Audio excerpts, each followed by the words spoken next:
कालू कौवे की माँ ने दूसरे जंगल से स्पेशल हलवाई पक्षी चाचा छमछम को बुलाया था। कड़ाही चूल्हे पर चढ़ाई हुई थी, लड्डू बन रहे थे। कालू कौवे की माँ आज बहुत खुश थी क्योंकि उसका बेटा आज विदेशी जंगल से डॉक्टर जो बनकर आ रहा था। कालू कौवे की माँ चिड़िया के घर लड्डू लेकर जाती है। माँ जी, ये लड्डू किस खुशी में है? मेरा कालू आ रहा है आज। आज मेरा कालू विदेशी जंगल से डॉक्टर की पढ़ाई करके आ रहा है। क्या क्या कालू आज आ रहा है? तो और क्या, हम कौवों में पहला कौवा डॉक्टर बना है मेरा कालू। वरना सारे कौवे एक नंबर के आलसी और अनपढ़ होते हैं। ये तो बहुत खुशी की बात है माँ जी। फिर कौवे की माँ तोते के घर जाती है, उसे मिठाई देती है और फिर कबूतर के पास। ऐसे कालू कौवे की माँ पूरे जंगल में लड्डू बांटती है। शाम 3 बजे की फ्लाइट से कालू कौवा भी पहुंच जाता है। सभी पक्षी कालू कौवे की माँ के साथ कालू को वेलकम करने के हुए थे। हवाई जहाज से उतरते ही कालू कौवा दूर से ही हाथ हिलाता है। ना ना, मेरे पास ना आना, कीटाणु लग जाएंगे, मुझसे दूर रहना। कालू बेटा, ये सब तुम्हारे दोस्त तुमसे मिलने के लिए ही तो आए हैं। मिल लिया है माँ, मैंने इनसे मिल लिया है। कालू कौवे, जब हमारे साथ गंदे तालाब में नहाते थे तब तो कीटाणु नहीं लगते थे तुम्हारे। चार जमाते क्या पढ़ ली, तुम्हारी तो हवा ही खराब हो गई कालू। हम कब से यहाँ फूलों के हार लिए खड़े हैं और तुम्हें कीटाणु की चिंता है। मगर कालू कौवा अपनी माँ को साथ लेता है, अपना बैग रखता है और ऑटो में बैठकर चला जाता है। घर पहुँचते ही कालू की माँ कालू से कहती है, कालू बेटा, आपको पक्षियों के साथ ऐसे नहीं करना चाहिए था। माँ, मैं डॉक्टर हूँ, मैं जानता हूँ क्या अच्छा है क्या बुरा। ये गरीब पक्षी बहुत गंदे होते हैं, कई बीमारियाँ होती हैं इन्हें। इनके तो बाल बाल में कीटाणु होते हैं। माँ, अब मैं थका हुआ हूँ, मुझे सोने दो। अपनी माँ से ऐसे कहते हुए कालू कौवा दूसरे कमरे में जाकर लेट जाता है। कालू जी, अब पता चलेगा कि तू कैसे डॉक्टर बनता है इन पक्षियों के सामने। माँ नहीं जानती कि मैं तो विदेश में जाकर पढ़ने की बजाय घूमने में टाइम गुजार कर आ गया हूँ। कल देखेंगे, जो होगा देखा जाएगा। कौवा डॉक्टर सो जाता है। कालू कौवा जंगल के बीच में एक क्लिनिक बनाता है और उसके सामने एक बड़ा सा बोर्ड भी लगवाता है जिस पर लिखा हुआ था, डॉक्टर कालू कौवा। हर बीमारी का इलाज गारंटी से किया जाता है। सबसे पहला मरीज एक बुलबुल आती है। डॉक्टर कालू कौवे जी, मेरे पंख में शदीद दर्द है, मुझे दवा दे दें। मैं अभी दवा देता हूँ। कालू कौवा जल्दी से अपनी किताब खोलता है जिस पर लिखा हुआ था कि दर्द वाली जगह को गरमाइश देने से दर्द कम हो जाता है। जी तो बुलबुल, तुम ऐसा करो, घर जाकर पंख पर थोड़ा सा पेट्रोल लगाकर गरमाइश दो, फिर देखना तुम्हारा दर्द मिनटों में दूर हो जाएगा। डॉक्टर कालू जी, कोई दवा या टीके की जरूरत तो नहीं है? ना ना, मैंने डॉक्टरी पढ़ी है, मैं कोई छोटा मोटा डॉक्टर नहीं हूँ। फिर बुलबुल घर चली जाती है और घर जाकर अपने पंख पर पेट्रोल लगाकर उसे आग के पास करती है। आग के पास करते ही बुलबुल के पंख को आग लग जाती है। बचाओ बचाओ, मैं जल गई। दूर किसी जंगल में टुनटुनी चिड़िया रहती थी। उसने कई सालों बाद एक अंडा बच गई, मैं बच गई। चिड़िया, अगर तुम ना आती दो, फिर देखना तुम्हारा दर्द मिनटों में दूर हो। कौवा डॉक्टर सो जाता है। कालू कौवे, बचाओ बचाओ, मैं जल गई, कोई मुझे बचाओ। थोड़ी दूर बैठी चिड़िया शोर सुनकर बुलबुल के घर आती है और बुलबुल के जलते हुए पंख पर पानी गिराती है। बच गई, मैं बच गई। चिड़िया, अगर तुम ना आती तो उस कालू कौवे डॉक्टर की वजह से मैं तो मर ही जाती आज। क्या हुआ बुलबुल, क्या तुम्हारे पंख को आग कालू कौवे डॉक्टर ने लगाई है? मेरे पंख में दर्द था, मैं उसके पास दवा लेने गई तो उसने कहा कि दर्द वाली जगह पर पेट्रोल लगाकर गरमाइश दो, और फिर ये सब हुआ। लगता है ये कालू कौवा भी जाली डिग्री लेकर ही डॉक्टर बना है। 2 दिन बाद तोते के पेट में दर्द शुरू हो जाता है। उसकी पत्नी हरियाली तोती तोते को लेकर कालू कौवे डॉक्टर के पास जाती है। कौवे डॉक्टर, मेरे पति को बचा ले, मेरे पति के पेट में शदीद दर्द है। मर गया, मैं मर गया डॉक्टर जी, बहुत दर्द है। अभी दर्द ठीक हो जाएगा। कालू कौवा अपनी किताब खोलता है जिस पर लिखा हुआ था कि अगर पेट में दर्द हो तो उसे गरम गरम कहवा बना कर दो, दर्द रुक जाएगा। हरियाली, इसे घर जाकर गरम गरम कहवा बना कर दो। कहवा पीने से इसके पेट का दर्द ठीक हो जाएगा। लाओ, अब मेरी फीस दो और घर जाओ। डॉक्टर कालू, फीस किस बात की? आपने कोई दवाई तो दी नहीं मुझे। मैं यहाँ भीख मांगने के लिए नहीं बैठा। मेरी माँ ने लाखों खर्च किए हैं मेरी पढ़ाई पर। ऐसे कालू कौवा किसी न किसी तरह मरीजों से पैसे ले ही लेता और उन्हें कोई न कोई मशवरा देकर घर भेज देता। एक दिन कबूतर अपनी पत्नी लूसी को लेकर कालू कौवे के क्लिनिक पर आता है। वाह रे वाह, ये कबूतरी तो बहुत सुंदर है। कालू कौवा मन ही मन में ऐसे सोचता है। कबूतर, तुम बाहर जाओ, मैं तुम्हारी पत्नी को चेक करता हूँ। नहीं, मैं बाहर क्यों जाऊँ, तुम मेरे सामने ही चेक कर लो। मैं डॉक्टर हूँ, जो कहा है वो करो। पति जी चले जाएं, थोड़ी देर आप बाहर चले जाएं। कबूतर बाहर चला जाता है। ये कालू कौवा डॉक्टर मुझे कुछ ठीक नहीं लग रहा। कबूतर अभी ये सोच ही रहा था कि उसकी पत्नी की आवाज आती है। पति जी जल्दी आए, ये कौवा मुझे छेड़ रहा है, इसने मुझे छूने की कोशिश की है। कबूतर जल्दी से क्लिनिक के अंदर जाता है। मैं तो बुखार चेक कर रहा था। मुझे पहले ही तेरी शक्ल देखकर लग रहा था कि तू डॉक्टर कम और नौसरबाज ज्यादा है। मैं छोड़ूंगा नहीं तुम्हें, देख लूंगा। चलो लूसी, हमें नहीं ऐसे फ्रॉड या डॉक्टर से दवा लेनी। कबूतर अपनी पत्नी लूसी को लेकर वहाँ से चला जाता है। घर जाकर कबूतर बहुत गुस्से में था। ये कौवा डॉक्टर सबको उल्लू बना रहा है।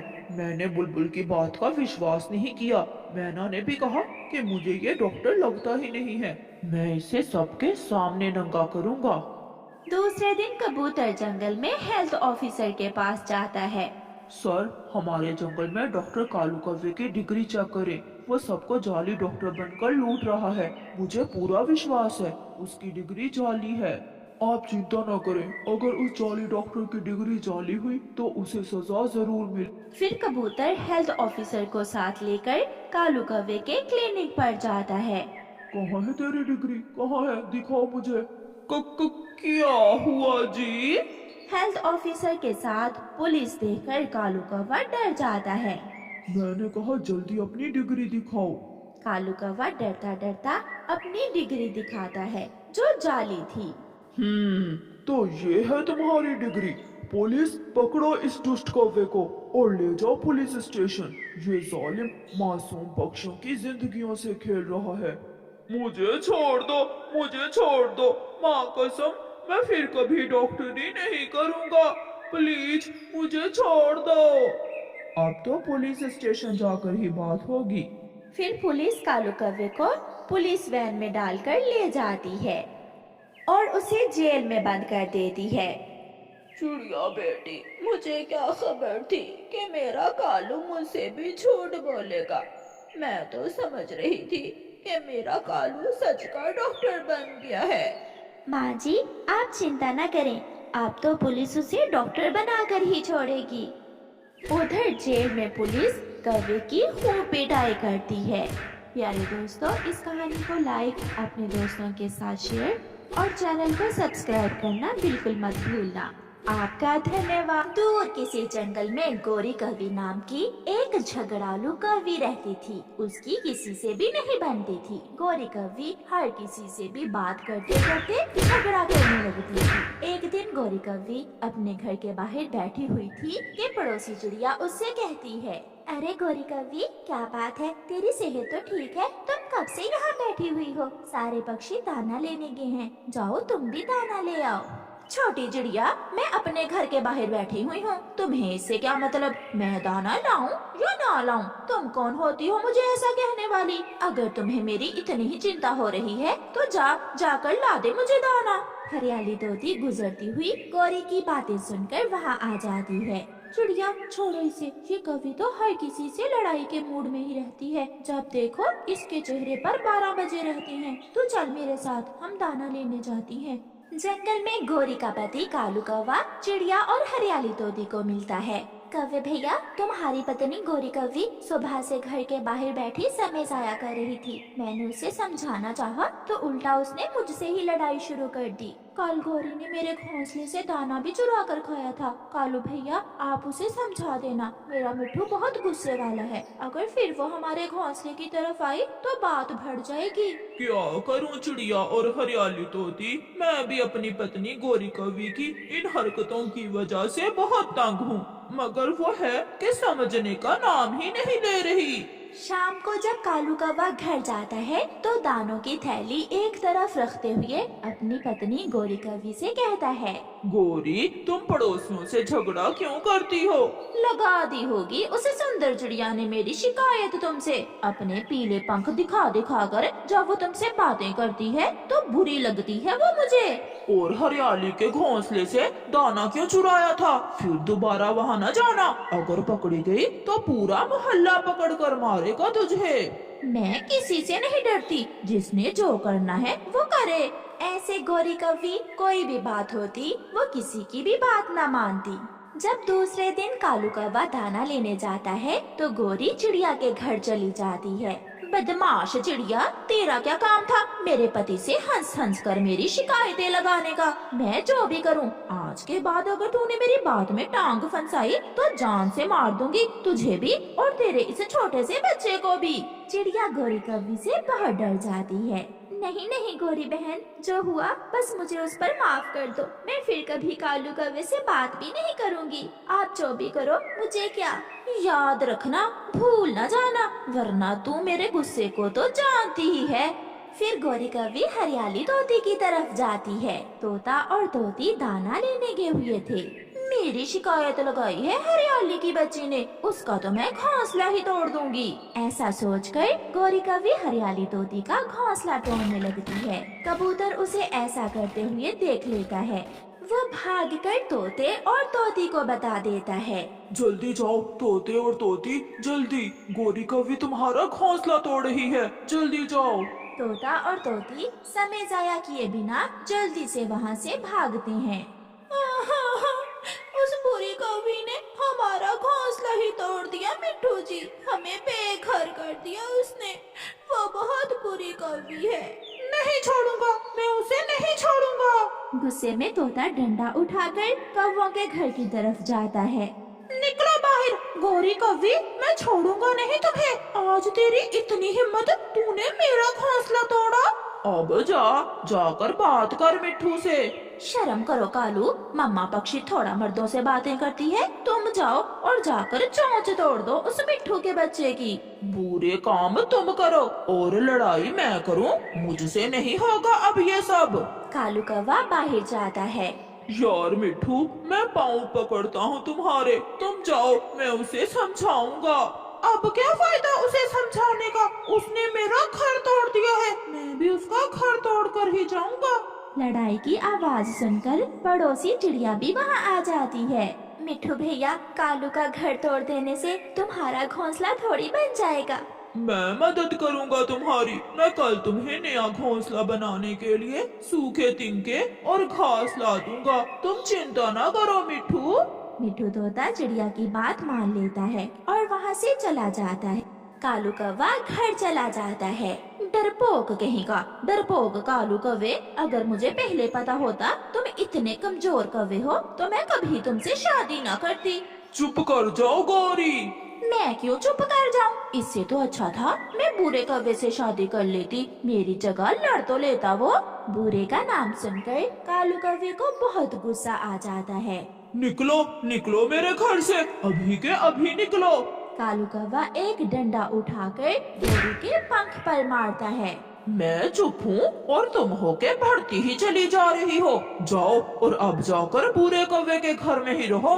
कालू अब पंख ना उठाना, अगर अब उठाया तो मैं भी मारूंगी तुम्हें। तू निकल निकल इस घर से, मैं तुम्हें अब इस घर में नहीं रखूंगा। धक्के दे देकर कालू कौवा गोरी को घर से निकाल देता है। गोरी कौवी गुस्से में दूसरे जंगल चली जाती है, जहाँ उसकी माँ के घर के पड़ोस में एक आवारा बुरा कौवा रहता था। माँ बहुत मारा, मुझे कालू कौवे ने बहुत मारा है। उसने मुझे मार मार कर घर से निकाल दिया है। गोरी बेटी, मुझे तेरी आदत का अच्छे से पता है, जो हुआ उसमें दोष तुम्हारा ही होगा। एक दाना देने की खातिर माँ तू ऐसा बोल रही है मुझे? मैं अभी बुरे को जाकर बताती हूँ। गोरी कौवी अपने पड़ोसी बुरे कौवे के घर जाती है। वो दरवाजे पर दस्तक देती है। अंदर से बुरे कौवे की पत्नी निकलती है। कौन कौन है जी आप? मैं बुरे से मिलने आई हूँ। मिलने आई हो? क्या मतलब? मेरी शादी से पहले मैं और बुरा मिलकर दूसरे कमजोर पक्षियों की धुलाई किया करते थे। वो दोस्त है मेरा। मगर अब बुरा बदल गया है, ना वो किसी का दोस्त है और ना अब वो किसी से लड़ाई करता है। मैं पत्नी हूँ उसकी, वो विदेश अपने बच्चों का दाना कमाने गया हुआ है। गोरी निराश होकर माँ के घर वापस आती है तो उसकी भाभी उसे कहती है, गोरी कान खोलकर सुन ले तू, अब इस घर में तेरी कोई जगह नहीं है। मैंने और तेरे भाई ने बहुत मुश्किल से ये घर बनाया है और बहुत मुश्किल से तेरी शादी की थी। तुम अपने पति के पास अपने घर में जाओ। भाई चुप क्यों हो? आप कुछ बोलो भी, देख नहीं रहे हो भाभी मुझे घर से निकाल रही है। और माँ तू भी खामोश तमाशाई बनी हुई है। पिंकी ने सच ही तो कहा है, तेरे जैसी के साथ कौन से रह सकता है। हर समय तुम दूसरों से लड़ाई करती हो। सुन लिया तुमने, अब निकलो यहाँ से और अपने पति के पास जाओ। ये सब सुनकर गोरी कौवी रोती हुई वापस चली जाती है। कालू खामोशी से बैठा हुआ अखबार पढ़ रहा था। जब गोरी कौवी घर वापस जाती है, कौवा नजर चुराकर उसे देखता है। पति जी मुझे माफ कर दो, आज मुझे एहसास हो गया है कि मेरे जैसे झगड़ालू पक्षी का कोई भी नहीं बनता। कोई मुझ जैसे से बात करने को तैयार नहीं है। ये घर मेरा है और मुझे इज्जत मिलेगी तो इसी घर से मिलेगी। कालू मुस्कुराते हुए कहता है, देर आई दुरुस्त आई, तुझे अकल तो आई। चल अब खाना बना, दोनों मिलकर खाते हैं और खुशियों भरी जिंदगी की शुरुआत करते हैं। फिर गोरी सुधर जाती है और अपने पड़ोसियों से भी बना कर रखती है। चिड़िया बहन ले, ये खिचड़ी मैंने अपने पंखों से बनाई है। गोरी बहन आप ये लड्डू ले जाएं, बहुत स्वादिष्ट हैं ये लड्डू। फिर गोरी सबके साथ प्यार मोहब्बत से रहती है। प्यारे दोस्तों, इस कहानी को लाइक, अपने दोस्तों के साथ शेयर और चैनल को सब्सक्राइब करना बिल्कुल मत भूलना। आपका धन्यवाद।